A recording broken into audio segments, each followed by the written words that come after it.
सामने वाले कोई नहीं समझ पाते। हाँ, है ना। तो हमको गुस्सा क्यों आता है? सामने वाले ने मेरी बात नहीं मानी, सामने वाला मुझको नहीं समझ पाया, मैं सामने वाले को नहीं समझ पाया, है ना, या मैं जो चाह रहा था वो नहीं हुआ।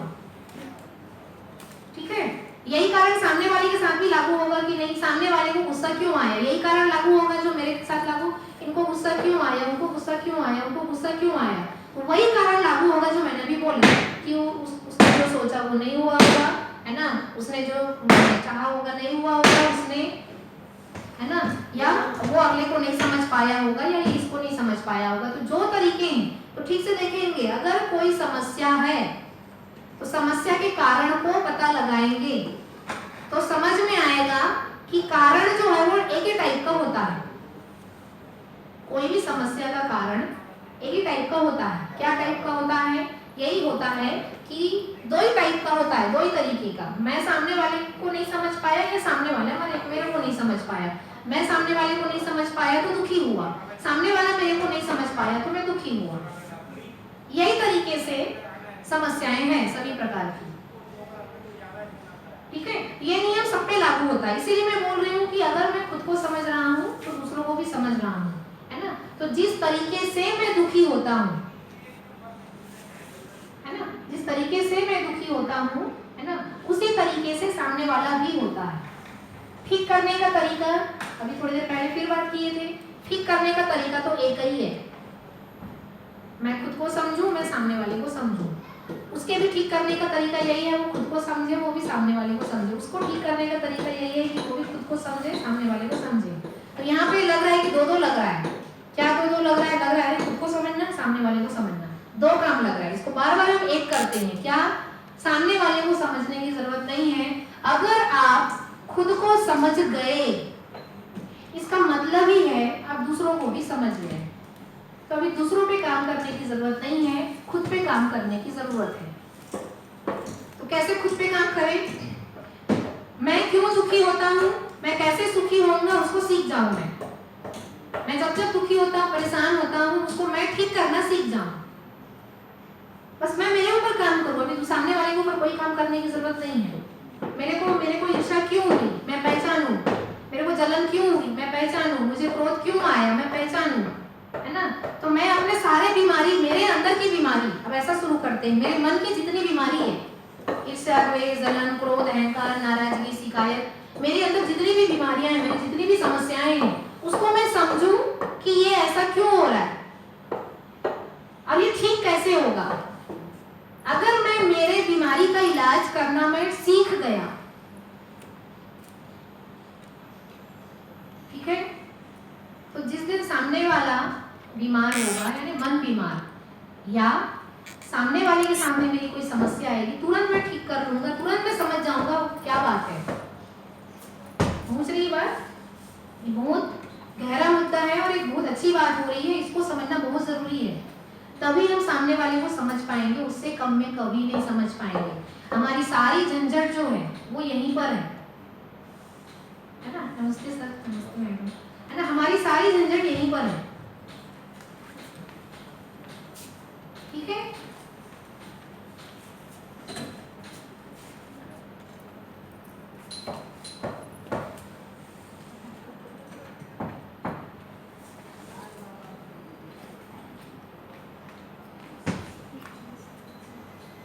ठीक है। अभी कुछ 2 मिनट के लिए मैं फिर से एक बार बता दूं हम लोग कहाँ पर हैं। कुछ और लोग आ गए हैं। अभी हम लोग खुद को समझना और दूसरों को समझने की हम बात कर रहे हैं, है ना। उसमें हम देख रहे हैं कि मैंने एक लाइन कही कि अगर आप खुद को समझ रहे हो, इसका मतलब ही है आप दूसरों को भी समझ रहे हो। तो बात हुई कि समझना किसको किसको है। तो हमने देखा कि खुद को समझना है, परिवार को समझना है, प्रकृति को समझना है, दूसरों को समझना है, अपने जीवन को जीने के लिए किसको किसको समझना है। तो लग रहा है कि बहुत लोगों को समझना पड़ेगा, स्वयं को समझना, दूसरों को समझना, परिवार को समझना, समाज को समझना, प्रकृति को समझना। तो इसको मैंने देखा कि यार इतने सारी चीजों को समझना है तो ज्यादा दिन लगेगा, तो उसको हमने छोटा किया। हमने कहा कि चलो इतना सारा नहीं समझना है, थोड़ा छोटा करते हैं। तो उसमें हमने देखा कि दूसरों को समझना, परिवार को समझना, समाज को समझना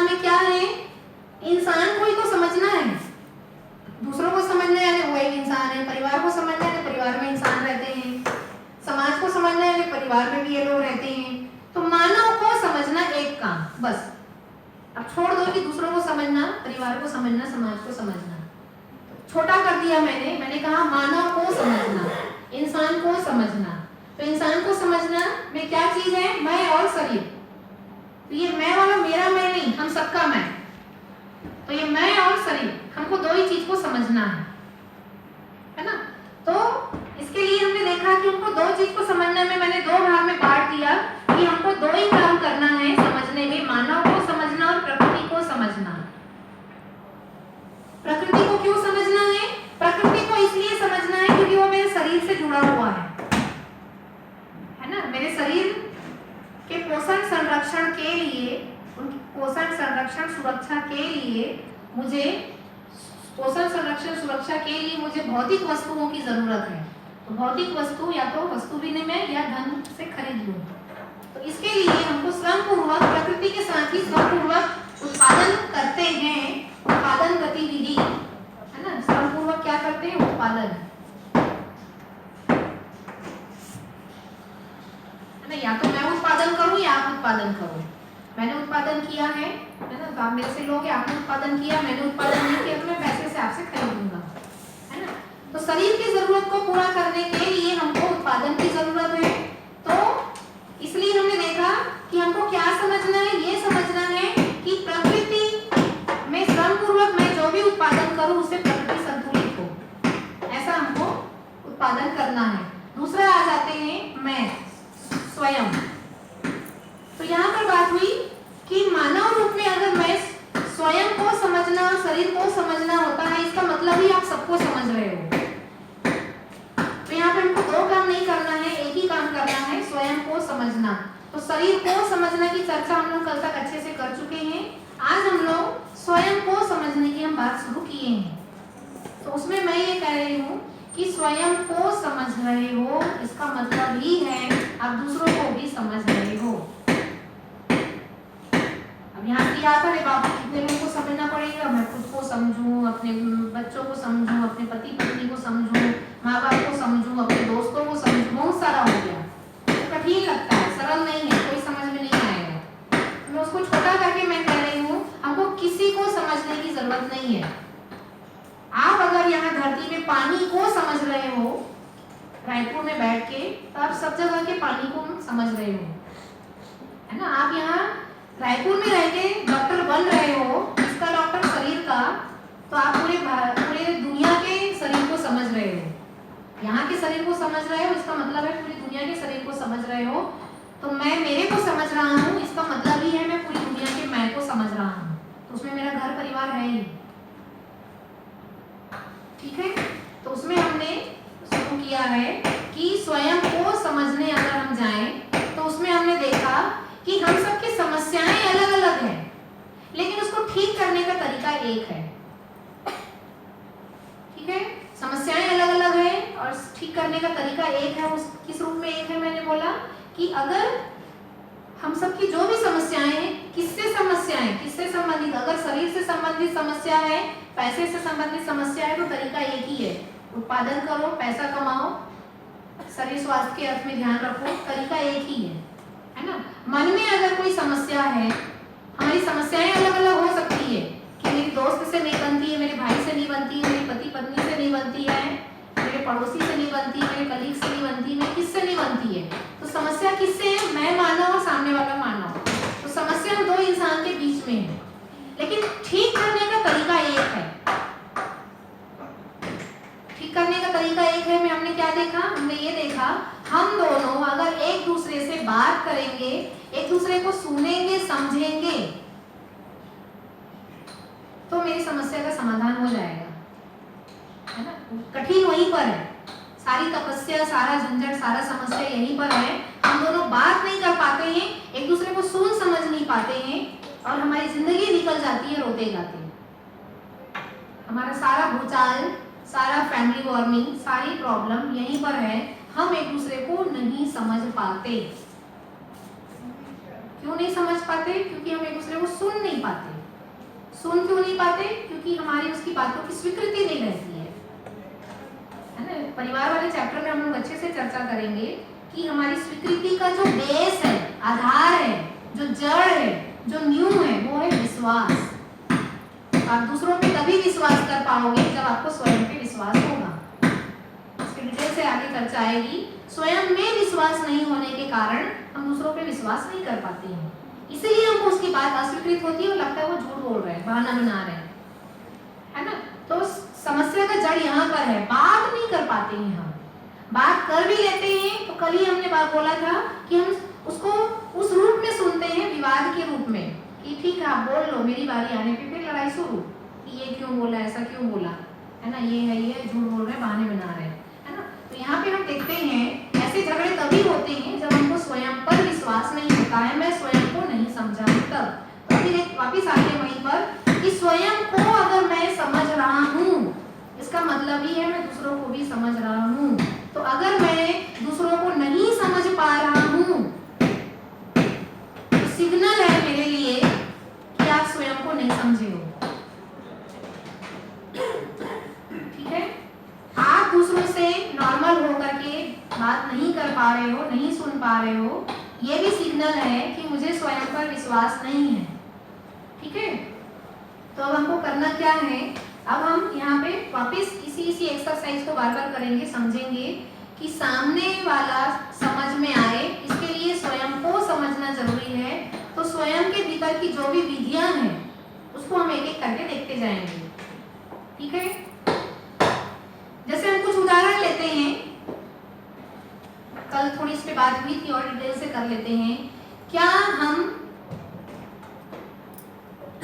जानबूझकर ऐसा कुछ करते हैं कि सामने वाला मेरे से दुखी रहे? ऐसा हम जानबूझकर करते हैं?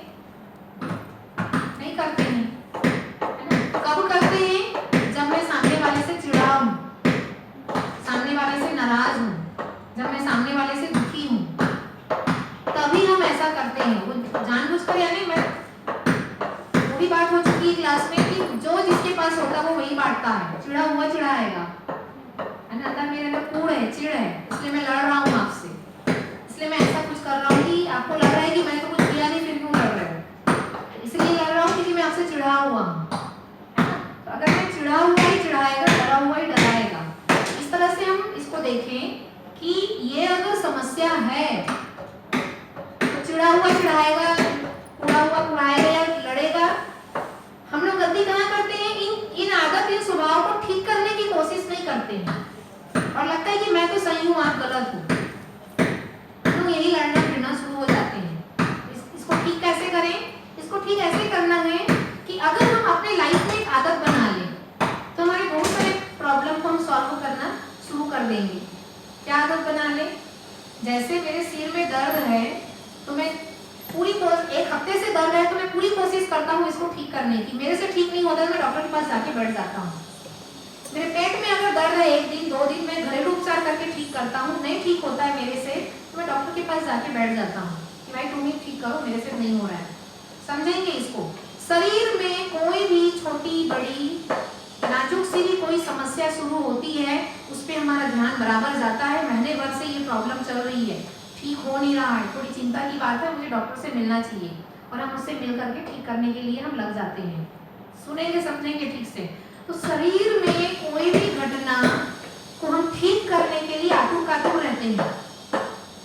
दूसरी बात, हम लोग बड़ी गलती क्या कर रहे हैं, काश हम यही वाला स्वभाव अपने मन के साथ करते, सेम यही स्वभाव अगर मेरे मन के साथ करते कि भाई मेरा मन बीमार है, हम इसके पीछे क्यों नहीं लगते हैं, क्या बीमार है, हम लोग अपनी बीमारी को झांकते भी नहीं है, हम देखते भी नहीं है।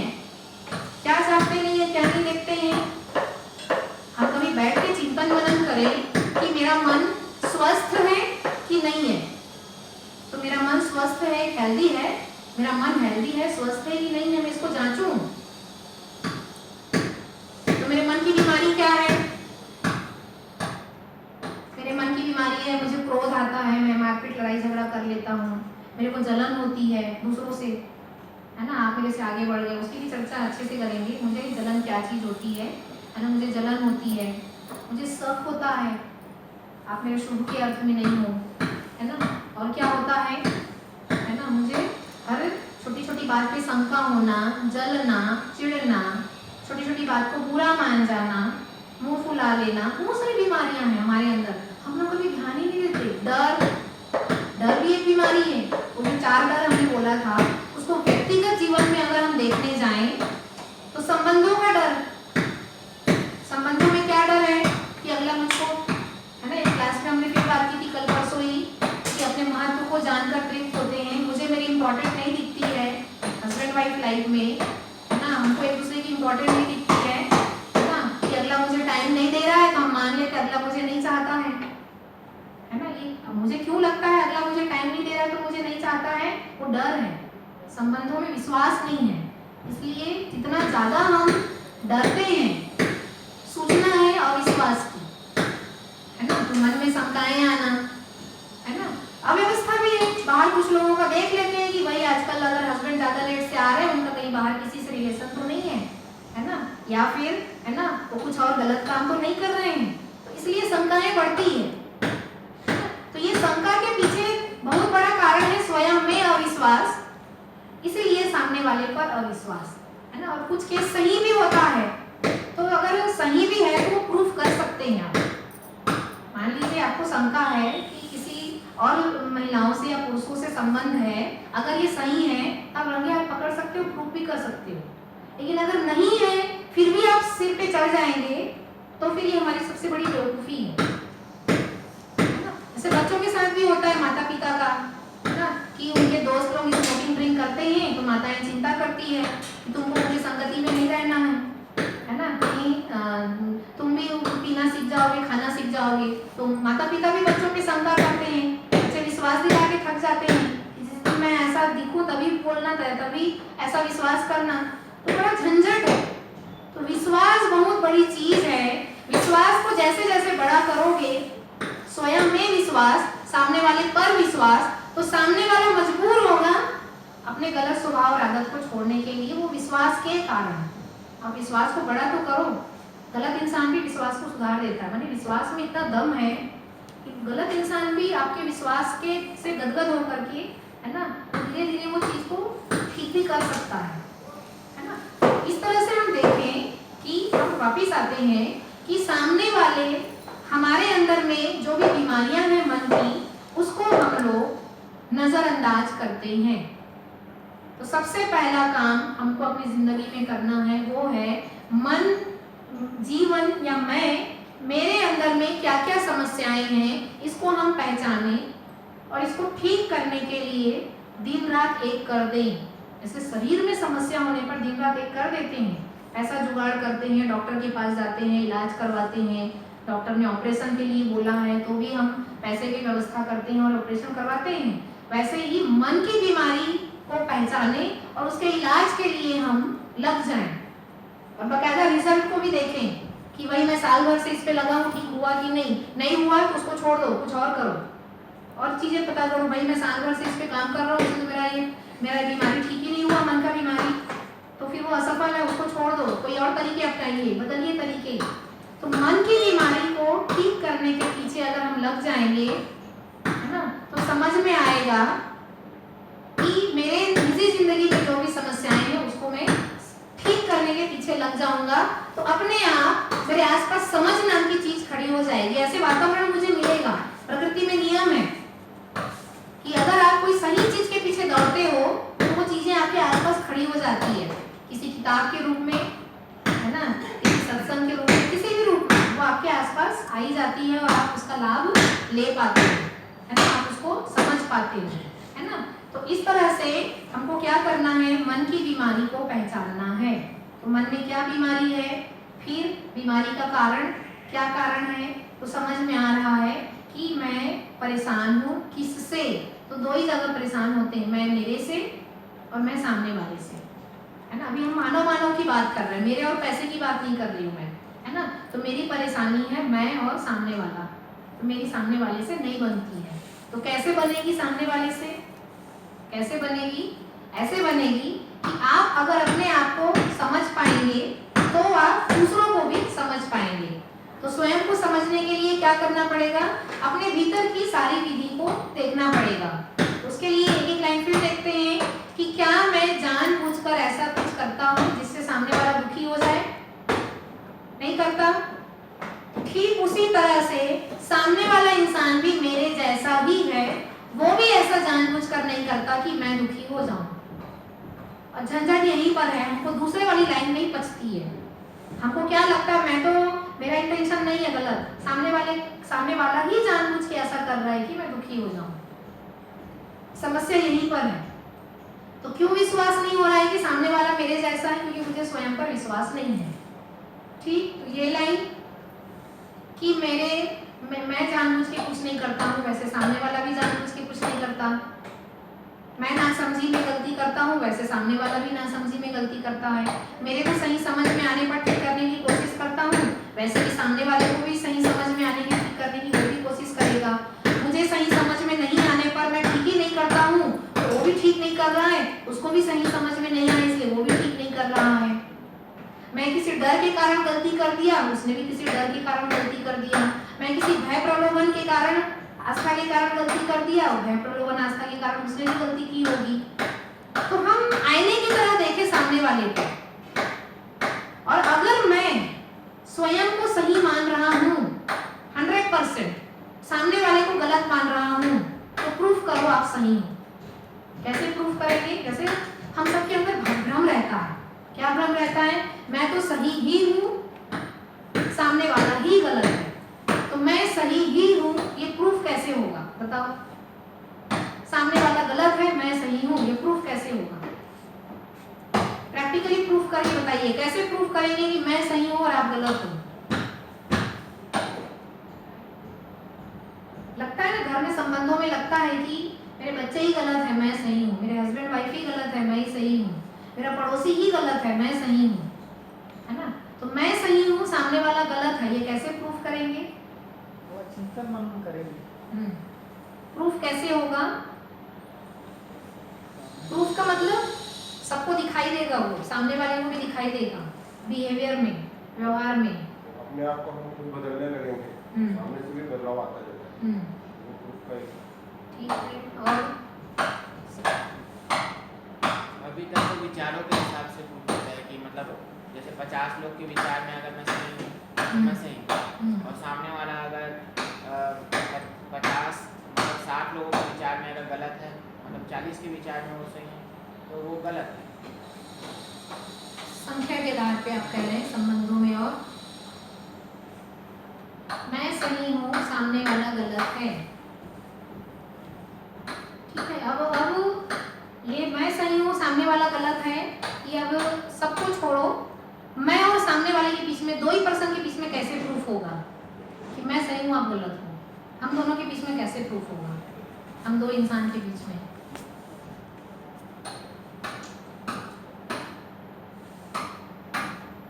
मान्यता के आधार पर गलत होता है। जो मान्यताएं हैं समाज में, उसके हिसाब से बोलते हैं कि ये सही है, ये गलत है। रिजिडिटी जो रहती है उसको थोड़ा सा चेंज करना, फ्लेक्सिबिलिटी आती है, समझ में आना समझ बढ़ती जाएगी तो आगे से जो रिटर्न में काम कर सकता है, क्योंकि वो फॉलो नहीं होता। एक ने कहा तो हमने तो नहीं रिप्लाई नहीं की, एंटिसिपेटेड रहती है, इससे आगे प्रॉब्लम है। आप वो चीज़ नहीं शुरू करेंगे तो शायद थोड़ा से पहले शुरू में मिले तो धीरे धीरे कम होती है। वही समझ के दायरे को खुद का बढ़ाना रहेगा, तभी शायद आगे से भी समझ का दायरा बढ़ जाए। ठीक है। और रूल्स एंड रेगुलेशंस के बारे में सिस्टम इम्प्लीमेंटेशन करते हैं, उसको कोई नहीं फॉलो करते, एक इम्प्लीमेंटेड पॉलिसी में। ठीक है। और कुछ? मैं सही हूँ, सामने वाला गलत है, ये कैसे प्रूफ होगा? एक दूसरे से बात करें। ठीक है। चाहे ऑनेस्टी, ठीक है। वो करप्टेड पीपल हैं जो एक्सपेक्टिंग ब्राइब्स, सिस्टम की अगेंस्ट के चलते हैं। दो इंसान में झगड़ा हो रहा है, तो वहाँ पे एक सही है एक गलत है, कैसे प्रूफ होगा? दोनों गलत, एक्सीडेंट। ठीक है। हम दोनों खूब लड़ते हैं, ये सिग्नल किस बात का है? एक दूसरे चीज़ों को नहीं समझते। हम दोनों नासमझ हैं, ये सिग्नल है। हमारी समझ एक ही लेवल है। हम दोनों नासमझ हैं, रोज लड़ेंगे, ठीक है। दोनों समझदार हैं तो नहीं लड़ेंगे, बात कर लेंगे, थोड़ी बहस होगी, बात कर लेंगे, ठीक हो जाएंगे। आधे घंटे में, 10 मिनट में, 15 मिनट में, एक दिन में ठीक हो जाएगा। दोनों सही हैं, समझदार हैं तो।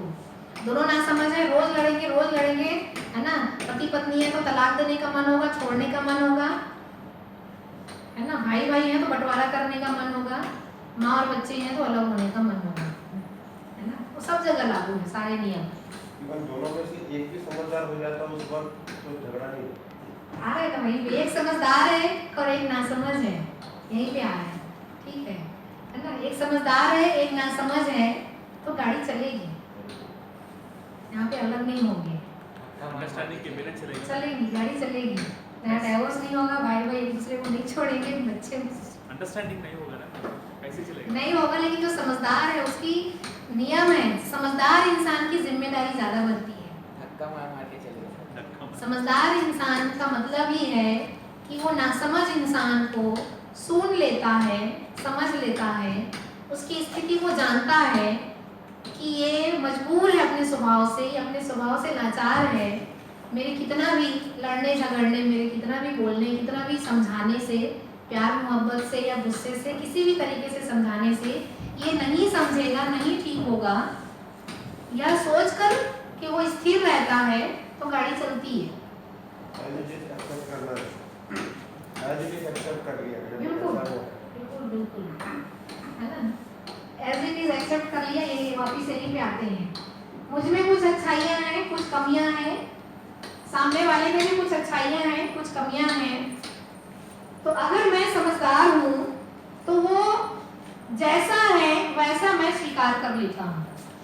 अगर मैं समझदार हूँ, मैं अच्छा हूँ, इसका ये भी प्रूफ है कि वो जैसा भी है मैं उसको उसी रूप में स्वीकारता हूँ।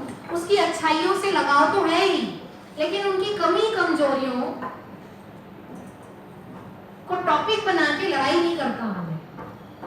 उसकी कमी या कमजोरी को टॉपिक बना के मैं लड़ाई नहीं करता हूँ। मैं समझदार हूँ का प्रूफ आप में, सामने वाले में अगर कोई कमी है, कमजोरी है, कोई गलती है, उसको मैं इशू बना के झगड़ा नहीं करता रोज में। ये अगर मैं रोज झगड़ा करता हूँ माने मैं भी ना समझ हूँ, आप भी ना समझ हो, रोज लड़े झगड़े फूटे, सिर भी फूटेगा, सब होगा, है ना।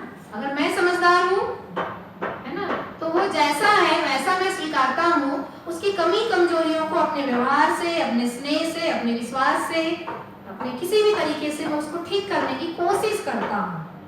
होगा 1 साल 2 साल, सारी जिंदगी, जैसा भी हो, है ना। तो उसकी समझ के ऊपर निर्भर है ना। तो एक समझदार है, एक नासमझ है तो भी गाड़ी चलेगी। समझदार का ये फायदा है कि वो मंच के मस्त हो जाता है आगे जाकर के उसका नुकसान कुछ नहीं होता, भला ही होता है, बहुत फायदा होता है। हम लोग एक अध्यात्म में एक शब्द इस्तेमाल करते हैं, तपस्या।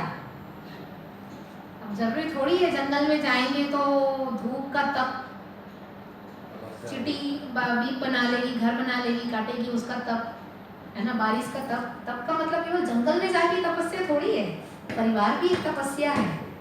अगर मैं समझदार हूँ, सामने वाला नासमझ है और मैं उसको समझ रहा हूँ या शुरू में झेल रहा हूँ, कह रहा हूँ, तो धीरे धीरे हम ये जो दुख है यही तपस्या है, यही तप है। ये जो हम लोग दुख जो झेलते हैं, लेकिन हम दुख को झेलते झेलते अगर ठीक करने की ओर शिफ्ट होते हैं तो ये मेरा तप सफल हो गया,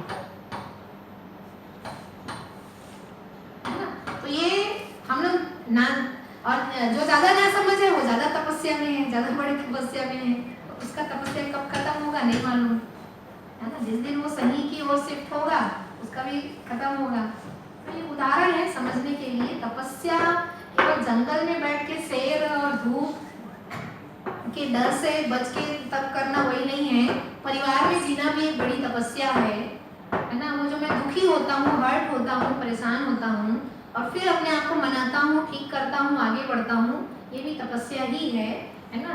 और अगर ये समझदारी की ओर, समझ की ओर अगर ये शिफ्ट होता गया, सही आहार लेता गया, सही समझ लेता गया और आगे बढ़ता गया, तो ये यही मेरा तब मेरा अनुभव बन जाता है, आगे प्रैक्टिकल हो जाता है और आगे है ना और बढ़िया हो जाता है। ठीक है, तो एक समझदार है और एक नासमझ है, तो प्रमाण ये है कि समझदार के लिए नासमझ रोज अवसर है। जैसे बोलते हैं ना कि मैं इंजीनियर हूँ, मान लो मोटर बनाने वाला इंजीनियर हूँ और एक्सपर्ट हूँ, फेमस हूँ, गोल्ड मेडलिस्ट हूँ, पूरी दुनिया में फेमस हूँ, तो रोज घर में मशीन बिगड़े तो मेरे लिए रोज अवसर है मशीन को बनाना। तो मास्टर हो गई मशीन बनाने में, रोज बनाओ, घर में मशीन बिगड़ गई है तो रोज अगर सामने वाले के साथ में कोई समस्या आती है उसको हैंडल करता हूँ, ठीक करता हूँ, तो मेरे लिए अवसर है और फिर मैं उसमें मंझ जाता हूँ, एकदम बहुत एक्सपर्ट हो जाता हूँ, मेरा कॉन्फिडेंस लेवल आगे जाके बढ़ जाता है। ठीक है, ये सब सारी बातें हैं, लेकिन फिर भी देखा जाए तो ऐसे ही जिंदगी नहीं चलती है, दोनों की जिम्मेदारी बनती है, स्वयं को समझदार बनाएं, है ना। और एक देखो भाई, अब ये है कि जिंदगी हम निर्णय लें कि ये जिंदगी मुझे झेलते हुए जीना है, ये उत्सव पूर्वक जीना है ना। अगर मैंने कहा एक समझदार एक नासमझ है, तो झेलते हुए जिंदगी जीना है कि उत्सव पूर्वक जीना है। तो उत्सव कब होगा? जब हम दोनों समझदार होंगे। ठीक है, मैं समझदार हूँ तो मेरे भीतर उत्सव है, मैं सुखी हूँ, लेकिन आप मेरे कारण दुखी हो जाते हो तो मुझे अच्छा नहीं लगता है। आप मेरे भाई हो, दोस्त हो, मेरे पड़ोसी हो, मेरे अपने हो, जो भी हो, तो आप दुखी रहते हो, मुझे अच्छा नहीं लगता है। इसलिए मैं कह रही हूँ कि उत्सव पूर्वक जीना तभी होगा जब हम सब समझदार होंगे।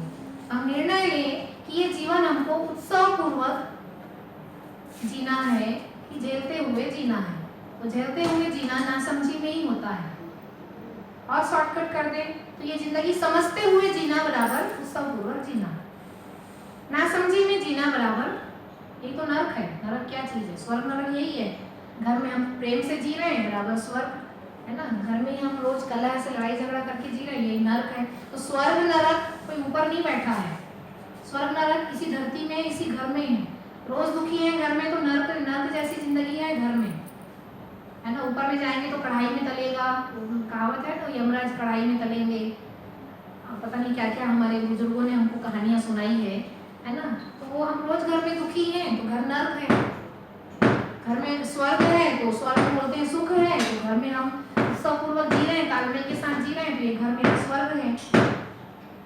ठीक है, तो करना क्या है? समझना। मूल कार्यक्रम बार बार हमको समझ पे आके खड़ा होना है। समझना, स्वयं को समझना सबसे पहला कार्यक्रम हो। तो स्वयं को किस रूप में समझेंगे? जीवन रूप में ही समझेंगे। मैं सुखपूर्वक जीना चाहता हूँ, उसी तरह से धरती का सारा मैं सुखपूर्वक जीना चाहता है। यहाँ से शुरू करते हैं। मैं